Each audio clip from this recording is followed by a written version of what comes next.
Hey, it's Molly Wood. Thanks for watching Make Me Smart on YouTube. Check out my new mug. Do us a favor and hit that subscribe button, and hopefully you will get a notification every time there's a new episode or when we fire up the live stream on Fridays. See you there. Says you, pal. Says you. It's happening, whether you want it to or not. It is. Hello, everyone. It's happening. I'm Molly Wood. Welcome back to Make Me Smart, the Tuesday edition. Our deep dive into one topic with some news fix sprinkled in too.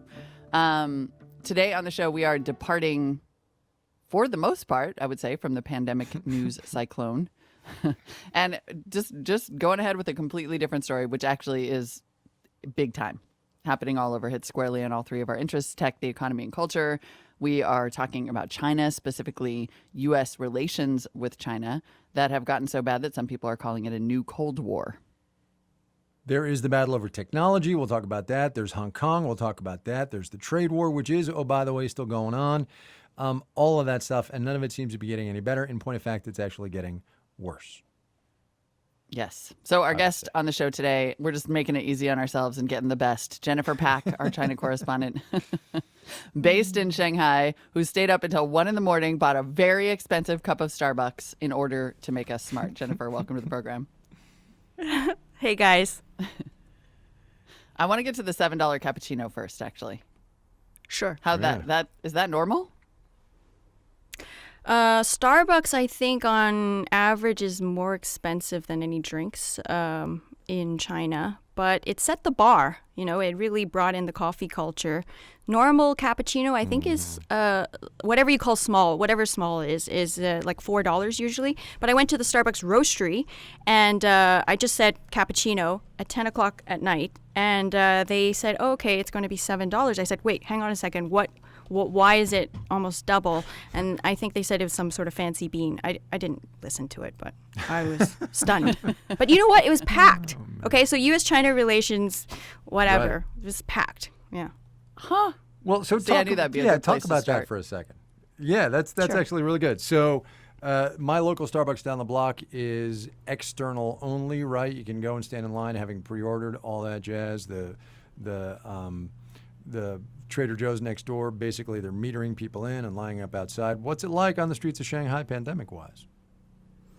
For the most part, people are starting to take off their face masks, except for public transport. Wow. Inside certain buildings, they require it, like shopping malls maybe. But otherwise, Shanghai in particular has kept things under control. So yeah, you don't really have to wear face masks as much. It's been sort of what you would call, quote unquote, back to normal for a while. But what I have been noticing when I bike around the streets of Shanghai is that the smaller shops, maybe they survived reopening, but they didn't last because, you know what, people aren't spending as much.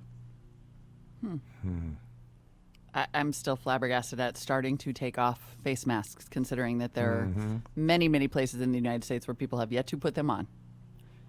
Which is, Oh yeah, wow. people have been chin strapping it. You know that one where they're exposing their nose and they put it around Yep. their mouth. Like, what's the point, right? So, but Yes. people are very cautious, right? Because there are spurts of outbreaks. Most recently in Xinjiang, in Urumqi. So people are worried, you know, because there are going to be outbreaks and it's going to continue until we get a vaccine. All right. Well, let's talk about let's pivot to this state of relationships with the U.S. and China. Well, starting with, I guess, Sure. the trade war, because yes, still going on. Where are we there? Give us the landscape. Okay, so tariffs are pretty much imposed on, I think, 2/3 of Chinese products going into the U.S. American products coming into China, pretty much all of them are tacked on with extra tariffs. Those haven't stopped. Some of them have been reduced a little bit, but it still continues. Right now, it's problematic, of course, with all of the logistics and shipping. People are having trouble. And then, of course, there's the currency exchange. A lot of people are finding it much more expensive to get products coming in from the U.S., and so a lot of businesses are trying to pivot and think of different ways to go about it and not raise prices because, of course, as I said, consumers here are struggling and they don't want to pay higher prices. So that's sort of where we are. We have the so-called mini trade deal, a phase one trade deal. China agreed to buy a lot more products from America, and its recent data said that it did reduce the trade deficit a bit. But a lot of it isn't really satisfying the Trump administration. And now the Trump administration is saying that maybe they're not so interested in a second phase. And that's the more important stuff, the nitty-gritty details, like what American businesses really wanted. So that's where we're at. So the deterioration of this relationship has started to get some press here, right? Barr made that speech last week. The president has been saying mean things. And news consumers here are at least aware. Are people aware there that the relationship is not great? Not really. And that's by design. The state-run media here has been very low-key from the start for the past 2 years about this so-called trade war. From time to time, it'll post statements from the foreign ministry usually or from Chinese officials responding to American action. But overall, there's very little context. A lot of people aren't really even following it. A lot of times when I'm talking to people about their struggles during the pandemic, very few people are even talking about the U.S. China trade war. Well, and I wonder, one of the upticks in American action, some would say finally, in the last few weeks, has been sanctions on some companies related to human rights abuses, related to these allegations that the Uighur Muslim population is being rounded up into forced labor camps, that there might be forced sterilization happening, all kinds of alleged human rights abuses. I would assume that is also not in the news. No, because China flatly denies that it's doing this. It says it has a very active anti-terrorism program, of course, but that these are education camps. And obviously this news has just kind of come out from the U.S. But, when it comes to U.S.-China trade tensions, even from the very start, when I talk to whether they're business people in the export industry or whether they're just ordinary people on the street, most people do not think this is anything to do with human rights, has nothing to do with intellectual property theft or forced tech transfer. They think this is about America's decline, and they're scared and they don't want China rising. Period. Yep. Yeah. All right. So, because there's a lot in there. Can we go to? Well, I want to go to technology for a second, and the two big stories. One is TikTok, which gets ever increasing amounts of press, and how it's basically a data gathering vacuum for the Chinese government. And the other one, of course, is Huawei and its opposition by the Trump administration and the win they had there in the UK, getting Boris Johnson to say, not only can you not have Huawei equipment in your 5G gear, you have to take out the stuff that's there. Seems that's a flashpoint as well. Yeah, indeed. So Huawei is a prized Chinese company. People are very proud of this company for going abroad and doing so well. It's a telecommunications company. A lot of people have not heard of it in the U.S., I'm pretty sure, until recently. And a lot of people didn't really know much about Huawei until it started making cell phones. And then it tried to go into the U.S. market, and that's sort of where the trouble began. So the U.S. administration has imposed all sorts of restrictions on accessing parts, semiconductors, to not even being able to sell or cooperate with carriers in the U.S. to sell their cell phones. That has got, of course, the Chinese public very worried, I suppose, angry, because it feeds into this perception that this is about stemming China's rise, right? On the flip side with TikTok, it's very interesting because I talked to a Chinese tech journalist and he said that the tech community in China are of two minds. First of all, they're really surprised and a bit baffled because TikTok, national security, where's the link, right? What's the harm about teenagers in the U.S. lip syncing to music and dancing? What does it have to do with national security? And on the other hand, they sort of understand if the U.S. wants to ban TikTok, and the Trump administration is saying that there could be a backdoor to TikTok, that the Chinese government can get access to all of this user data. They're wondering about TikTok, TikTok is not able to operate in China, by the way. There's a different version called Douyin, which is censored, okay? And if you look at U.S. tech giants like Facebook, Google, Twitter, all of those apps that you use on a daily basis, right? They don't exist in the same form in China, and vice versa. Alibaba, Tencent, Huawei, they don't really exist in the U.S. market, right? So what this so-called new Cold War people are referring to, usually what they're talking about are technologies of the future. TikTok's one of them because it's about algorithms, artificial intelligence, right? And they sort of see the merits in why the U.S. wants to ban TikTok because it's maybe only fair because U.S. tech giants can't operate here in China, so why not? But of course, the fight is not so much about accessing U.S. or China markets. It's about third-party countries. It's where Google and Facebook and Amazon are coming up against Alibaba and Tencent in Southeast Asia, in India, right? In the Middle East, in Africa. Those are the important markets. And underlying all of that is this allegation that China does not play fair. Not only does it block American companies from entering the Chinese market or impose lots of restrictions on them, but at the same time, they're accusing them of stealing technologies and intellectual property from American companies and then competing with them in global markets. Right. I mean, I think that's what I've always found so fascinating about the tech conversation is that China is arguably the only place in the world where true competition to something like Facebook or Google at, roughly the same scale even exists. And so I wonder when you hear these allegations that there's theft, that there's, intellectual property theft, certainly some of that, from what we can tell, is empirically true. That is just the case. I remember doing a story years ago about how somewhere in China, they had built a replica, like a complete Intel building. Like it wasn't really Intel, but all the people who went to work there thought they were working at Intel. I mean, it was just like a straight up clone of an Intel manufacturing. Like, really? I mean, this was like really a story that we did when I was at CNET. And so certainly some of, that intellectual property theft conversation has been going on for decades. When you hear it, though, I wonder how much of it is about protectionism. Like what's the balance of actual cheating versus competition concerns? I think you have to separate that into different sectors, okay? Certainly, I'm sure in the sensitive industries, espionage and IP theft, that is happening, or there are documented cases, or that it's happening. But there are some analysts who talk to me. Let's take the auto sector, for example. This has been a traditionally protected industry where any company like GM or Ford, they have to form joint ventures when they come into China, okay? And these analysts tell me, they said, okay, so let's say that there's forced tech transfer, right? Name one Chinese auto company that has made it very big abroad. I mean, can you name one? Not right now.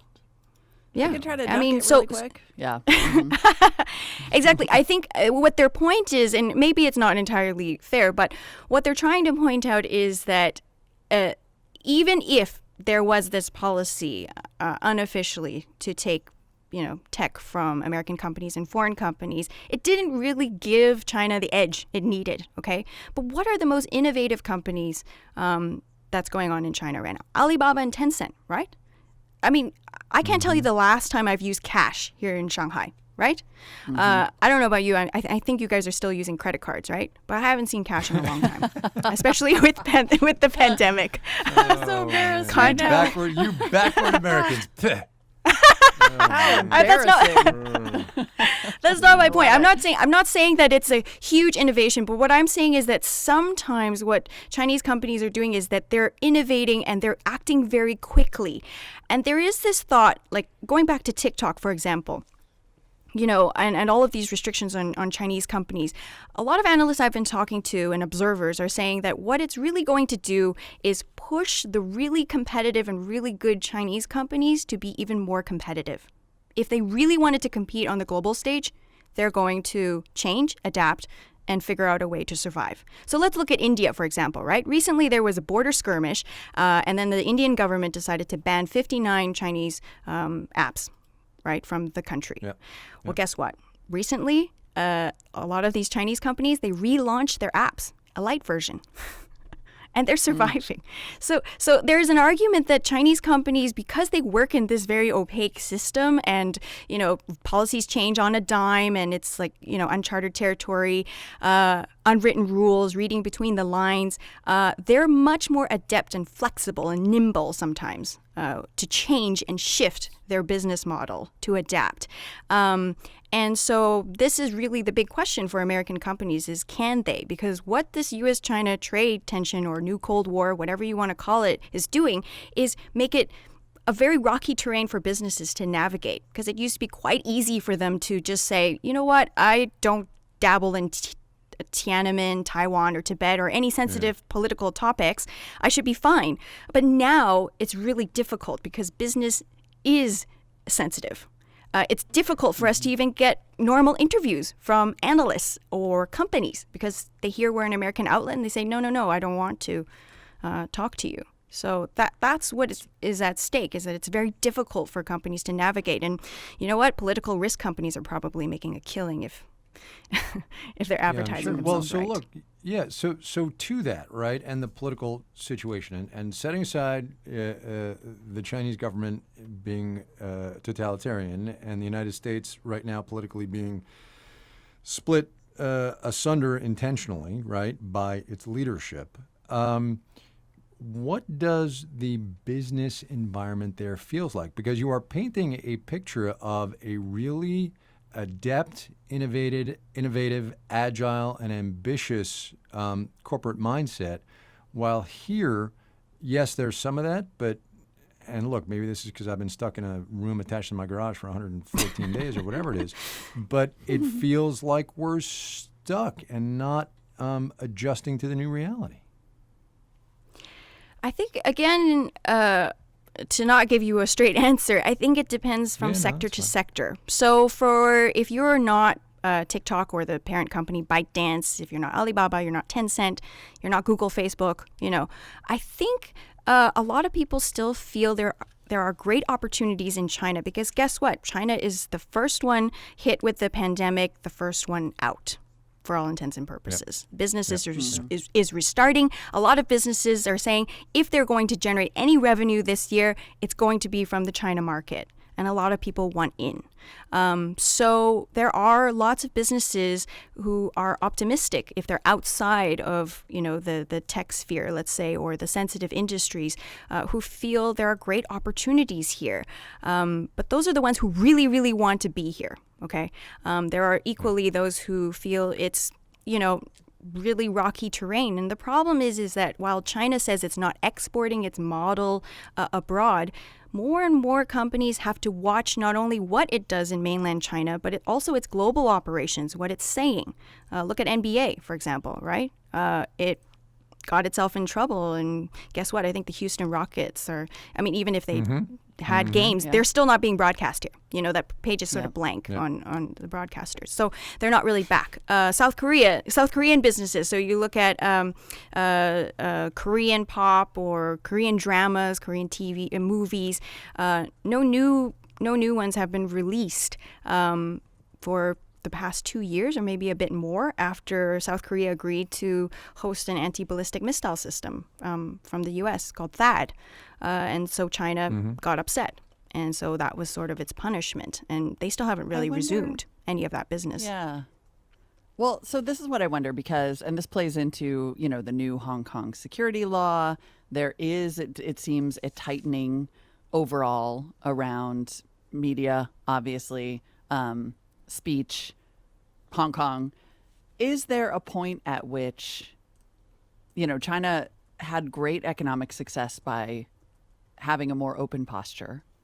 And I wonder, as you see what seems to be the country really closing ranks, becoming a little bit more authoritarian, and the NBA doesn't come there, and there aren't any Korean dramas, is there a point at which that could actually threaten China's economic growth?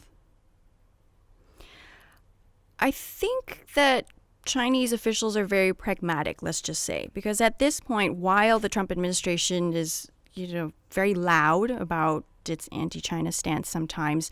Most people would agree that China's response has been quite measured. So let's go back to the state media not really covering it too well. They're not trying to generate anti-Americanism or feelings, right? In terms of Hong Kong is really the only part of China that is a true global financial hub. I'm in Shanghai, which is supposed to be a financial hub, but there are currency restrictions. There's no free internet. Just simple things that make it, or a free court system. Hong Kong has that for now, okay? And of course, the danger is with this new national security law, which is set out to prevent secession, subversion, terrorism, and foreign interference, quote unquote, the U.S., then what could happen? And that's the fear. And it really would hinder global companies like American companies. There's a large American contingent in Hong Kong, by the way. They set up their Asia headquarters there.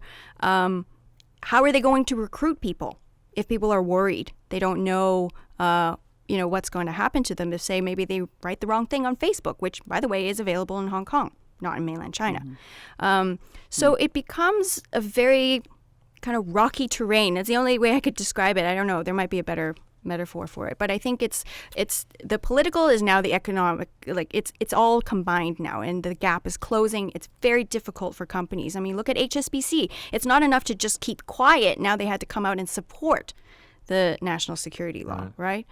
So it's difficult, I think, for businesses. So you'd have to really, really want to be here, and there are lots of businesses who really, really want to operate in mainland China.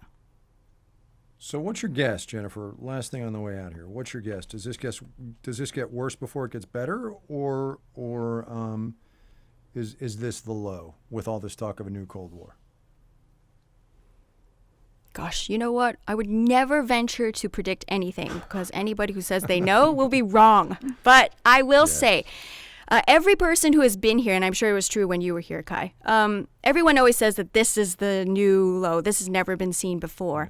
I think we're just going to, go along as it goes. I don't really know. I mean, right now, even as you said, news information has become sensitive, right? They kicked out, one day the Trump administration says they're going to impose restrictions on Chinese media outlets in the U.S. Next day, U.S. journalists from the New York Times, the Washington Post, the Wall Street Journal, they have less than 10 days to get out. That's unheard of, right? So it's hard to say. I think there's argument for both. I don't really see maybe it going better. I don't know if this is the worst, though. I think that's the really shoddy answer I have. I'm sorry. No, look, it's a real answer, right? And nobody knows. It's a real answer. Smart not to try to predict. Jennifer Pack is our correspondent in Shanghai, up at what is now 1:37 in the morning her time. Jennifer, thank you so much. I really appreciate it. Thanks, Jennifer. Back to bed. Thank you. Thanks for having me. Bye. Take care. Bye. Yeah. Well, so first of all, awesome to have her on. Second of all, yeesh, right? It's so fascinating. It's so fascinating, the complete difference in perspective and knowledge and awareness. And like, you could be sitting in America thinking, oh, we are definitely going to war with China. This is not good. This is like terrible. Yeah. And maybe ask any person on the street in Shanghai who isn't Jennifer Pack, and they'd be like, oh, no, it seems fine. Yeah. Or, we're gonna crush. It's just a matter of time. I don't know. I think that I'm just fascinated by the complete difference in information. Yeah. And attitude and mindset, the whole deal. Yeah, exactly. Also, that Uighur Muslim thing cannot get enough coverage. It really is terrible. Yeah. Okay. On that note, we're taking a break. Send us your comments, please, on today's show. Thoughts about China, good, bad, otherwise. Also, your questions for tomorrow. What do you want to know Wednesday? Make Me Smart at marketplace.org. Coming back, we are.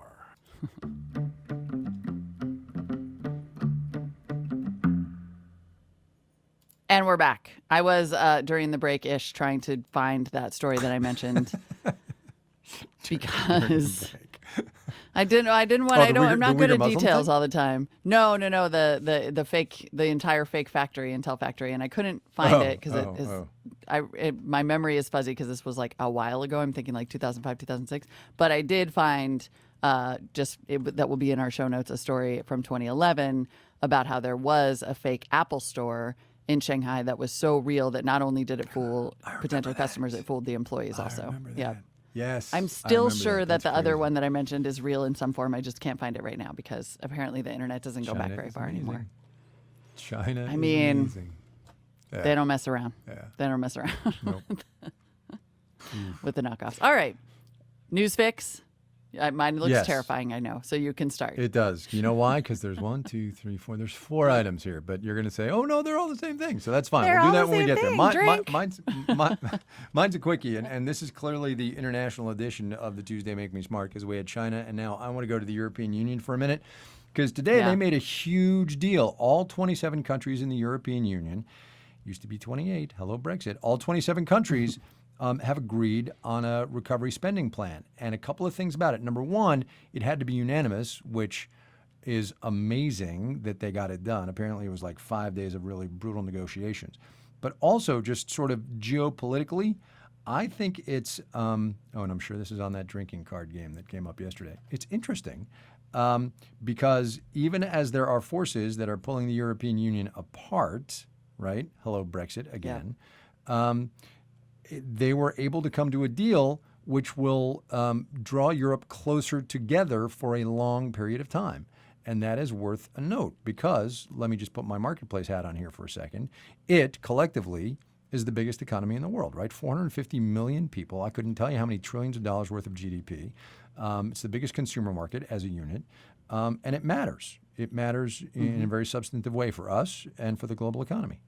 And that's why I think everybody should know that the Europeans got their debt relief and corona recovery plan together this past weekend. Well, and what is it's super fascinating on a number of levels because, yes, the European Union was sort of tearing itself apart, including resistance from, the more well-off countries. Yeah. I literally am to the point, by the way, in late stage global capitalism where I keep mixing up the word country and company, which I feel like is Freudian in a weird way that I need to interrogate. Anyway, the wealthier countries like Germany and I think France, like they had opposed a big deal like this, right? Because it was like buying debt from the poorer countries. Is that right? I feel like there's like a bond thing in here that is also a big deal because it sort of means they're all invested in each other in a way that they hadn't been before. They were building very standalone economies. That is absolutely correct. They're borrowing collectively, right? That debt piece is that they are borrowing collectively, which is huge. It's huge. It's huge. And it was the Frugal Four: Austria, Denmark, the Yes. Netherlands, and Sweden. Yes. And they were like, no way are we taking on this debt. Oh my God, it's like Hamilton all over again. If we assume state debt, the union gets us, what is it? The union gets not a something, you'd rather give it a sedative. We listened to that. Something a lot. diuretic, right? Economic diuretic. You'd rather, or something, yes. You'd rather give it a something. sedative, something diuretic. Anyway, Yeah. it's that. That's what they did. Federalism Yes. in the EU. Fascinating. Boom. And you worked in the Hamilton reference. Proceed. Version You have 2 earned- of you the have drinking earned- card is really going to have a lot of good stuff on it. Yes. So my news fix is a little bit of a departure because it's not like a big giant thing in the news. It is more a classic make me smart obsession, which is that I was recently alerted to by a friend of mine who's a lawyer who's is on like a civil rights advocacy group that's trying to deal with the fact that in the middle of the pandemic, multiple states are insisting on in-person bar exams. And there has obviously been, I think it has been as many as 23 states that were insisting on it. I think maybe like several have canceled just in the past week or so. But there definitely are still more. Wisconsin is one of them. North Carolina is one of them. And they're planning to hold these in-person bar exams within the next 7 days. So at a time when, obviously the pandemic is really raging. Now, that is problematic, obviously, because it means that sort of like if you would like to take the bar exam, you have to either put yourself at risk or be already healthy. And so there are like Twitter threads from people who are like, I'm immunocompromised, or I want to take this. There's a thread from a single mom who's a 2-time cancer survivor who wants to become an attorney to take care of her son who is immunocompromised and is like, you're going to make me come in person in North Carolina and take this exam. Right. And then all of that outrage led me down the rabbit hole of the bar exam itself, which essentially only exists as a racist gatekeeper. So if you think of the bar exam and the in-person insistence that's happening right now, that already says you can really only do this if you're like young, healthy, probably white, right? Not at risk of contracting coronavirus. And we're so committed and precious about our bar exam that we have to hold it in person. There's no other way. So then that led me down this rabbit hole of this idea of diploma privilege, which, like every other or most other profession, says if you get a diploma in a thing, you can practice that thing, which is how things used to be until around 1912, when apparently the American Bar Association, quote, accidentally granted 3 black lawyers membership, most likely, according to this Twitter thread I found, because they didn't realize they were black. Then they convened a meeting and decided that the way to keep the profession, quote, pure would be to set up an exam. And so this idea of diploma privilege is gaining a lot of steam as people say, and I'm quoting from this Danielle Craig in her Twitter thread, who's a Berkeley Law 2020 grad, Berkeley Law student. And she says, in my view and the view of many others, the bar exam serves as an antiquated hazing ritual, which I think we can argue is never more true than when they're going to cram hundreds of people into a room to take the test all at the same time in person because precious. Yeah. And I think it is super fascinating. And and although it seems like a moment in time, obviously, if you look at the consequences of this particular type of gatekeeping, well, then that's who makes our laws. That's who decides, issues of massive social import. That's who ends up on the Supreme Court. Like, this is a big deal and has been essentially an elitist and, in these days, dangerous practice for 100 years. Yeah. Boom. Made you smart. The system. There you go. Made you smart. Now you know something about the bar exam. So interesting. Boom. So interesting. Yep. That's my rabbit hole for today. Totally. All those All links, right. by the way, on the show page. Tony's going to put them there. Yes. Yep. He is. They're like 7. They'll keep coming. All right. Let's do the mailbag. It's all good. Hi, Kai and Molly. This is Brent in Detroit. This is Rebecca from Baltimore. It was great to hear comments on my question about GDPR. I wanted to put in my vote. I want to discuss a slightly different but maybe related thing. That's what I just did. All right. 2 weeks back. 2 weeks back, we talked about childcare with Valerie Strauss, how it is on track to become a real crisis. Like, I don't know, now, has been, will get much worse. On track. When parents are forced to, it is a real crisis. And parents are there was a great, sorry, Tony, I'm going to get to this link, but there was a great piece by Jason Gay in the Wall Street Journal that was basically all of us with children. And it was literally like the only thing any of us are talking about is school. You could be like, did you see the video of the eagle grabbing the shark out of the water? What is it going to work if they go 1 or 2 days? Like, is it possible that they can actually do 3 hours of it? It's just it is incredible. Right. Incredible. So Josh Miner from La Crosse, Wisconsin, wrote in to comment on this topic, and here's what he said. We have 2 kids, 14 and 10, and 14 years ago, my wife and I made the very calculated decision to move from Oakland, California to a small town where my wife could earn enough for us to have a comfortable life and for me to be a stay-at-home dad. I've had jobs on and off over the years, but my real job was childcare provider and is now homemaker. It looks like I'll be remote learning coach mentor starting in September. These positions have real value, as my wife continually reminds me when I feel like a slouch, and we should treat them as such at a policy level. So maybe before plowing a whole bunch of money into childcare programs, which will obviously be needed too, we should first institute a guaranteed basic income so a parent could choose to stay home and provide childcare to their kids if they wanted to avoid what was a giant fiasco before this pandemic and has now become a real economy level crisis. I would say this was instead the of first moment to try and- that, right? Yeah. Yes, This was so- the moment to try that, right? yeah. We're spending trillions and trillions of dollars. And there was a moment here where we kind of tried guaranteed basic income. And we would have seen what would have happened. And look, they've done it in Europe. We've talked about it on this podcast before, right? It took the form of something else, right? It was the government basically paying salaries. But But this was the moment. And, that first of all, that moment's gone. And second of all, American politics. And third of all, who knows if we can even get another aid package out the door to figure out the expanded unemployment benefits. But yeah, there was a moment. The only quibble that I'm going to have there is this moment is nowhere near over, I would say. And so it's probably gone with respect to our current Congress. But oh, yeah, for sure. This crisis isn't going anywhere. The question of childcare isn't going anywhere. Like in theory, there is still more than a moment to say right this second, like we're going to pay you for childcare. We're going to pay you to do this work. And there's been a whole conversation about that for years. And now there's not going to be a better time to have it because we're in for at least another year of this. Phase 4, really? people. A year? A year? Yeah, dude. I feel like I'm always like the doomsayer. Remember like a month ago or something when I said, if I'm going to be in this house for another 4 months, and you were like, what? This is going to be like 3 more weeks.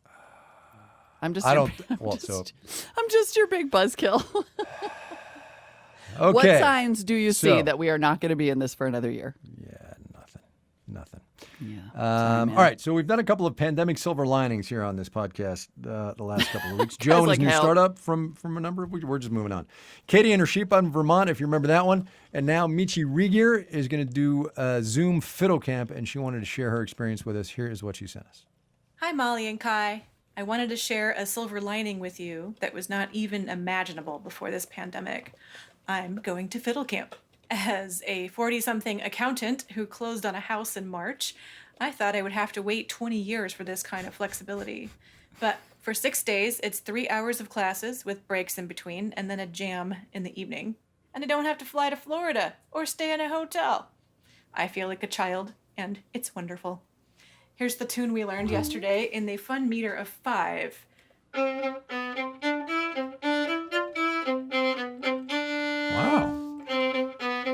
Wow. This is definitely not hot cross buns.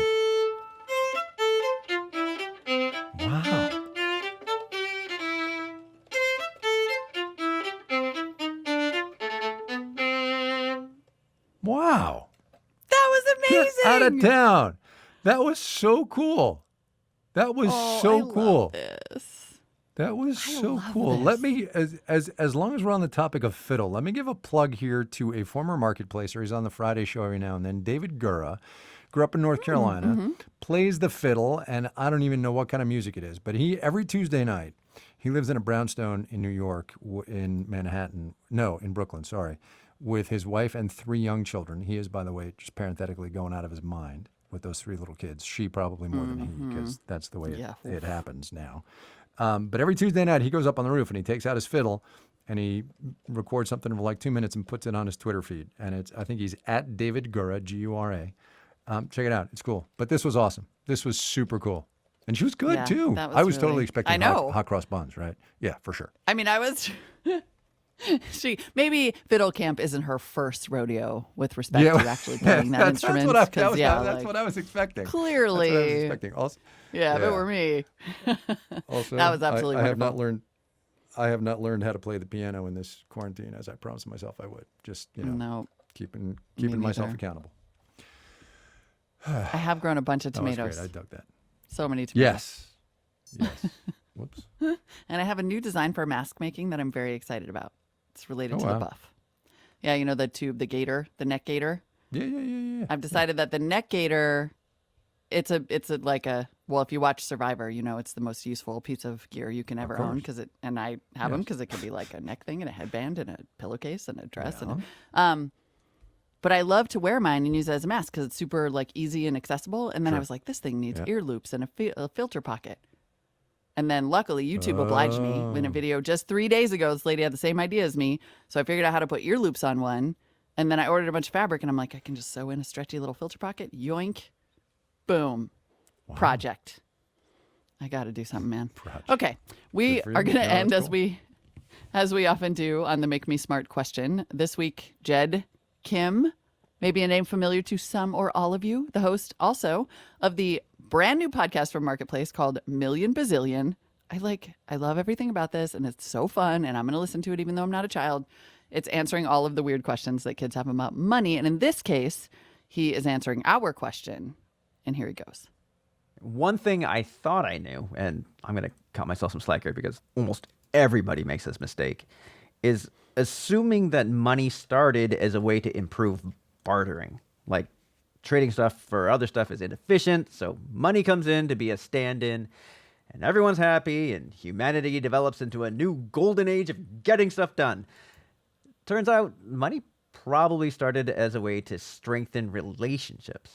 Like, you'd give someone a token that would show everyone you were buddies who were going to take care of each other. The irony is that these days, money is so far from that. In fact, it's almost like the act of handing money over absolves us of having to relate to each other. And maybe that's a shame. Then again, I really do enjoy being able to buy unhealthy bacon donuts from someone I'm never going to have to see again. Cash only. They can't trace it. I'm just saying. I think you in America, you're still using cash there, right? I know, right? How funny was that? How funny was that? So great. I love that. By the way, guys, you have to listen to Million Bazillion. The name is so great. The first episode is out today. It's aimed at kids like 8 to 12-ish, but I think that grown-ups are going, if I am any indication, although I'm somewhat childish, grown-ups are going to like it too. Subscribe, because that's what really makes the ratings go up, and that's so important in this time when everybody has a podcast, and we got some good ones. So check it out, Million Bazillion. This podcast, however, is done for the day. Check our smart speaker explainers. If you would, just ask that Echo device to make me smart. We're going to be back tomorrow with What Do You Want to Know Wednesday. Questions to the usual address, makemesmart@marketplace.org, and we'll see you tomorrow. Bye. If we show up. If we show up. No promises. We're going to show up? That's I guess the we're plan. going to show up. That's the plan. Make Me Smart is produced and directed by me, Sam Anderson. Our digital producer is Tony Wagner. He does an amazing job on the web presence, not just for us, but for a lot of the Marketplace podcasts. Erica Phillips writes our newsletter and Smart Speaker Skills with great style and flair. She also helps out on tons of other projects like Econ 101 and the new Million Bazillion podcast, which you should subscribe to. Ben Hefko is our ace video producer and the reason why the live streams and the YouTube videos happen. Ethan Parrots is our tireless intern who helps me sort through the mailbag and pull out all the good stuff you guys send in. Today's program was engineered by Daniel Ramirez and mixed by Drew Jostad. Safe to say the show literally wouldn't happen without them. Our theme music and also the Happy and Dark Place stings and lots of other music were composed by Ben Tolliday and Daniel Ramirez. Sotaro Nieves is the executive director of On Demand and also has the best sense of humor of any boss I've ever worked for. The senior vice president and general manager is Deborah Clark, who I've actually never had a personal conversation with. Hey, Deb. And of course, thanks to our incredible hosts, Molly Banana Pants Wood and Kai One Fun Rizdal. Aww. So you know what's great about that? Sam spent so much time buttering everybody up that he ran out of time. He ran out of music. Oh, what's this? A live microphone? Here. Amazing. My Lord, Who indeed. knew? Who knew that More all power to this you, time Sam. he was like, just give me that mic. Give me the mic. Yep. See you tomorrow, folks.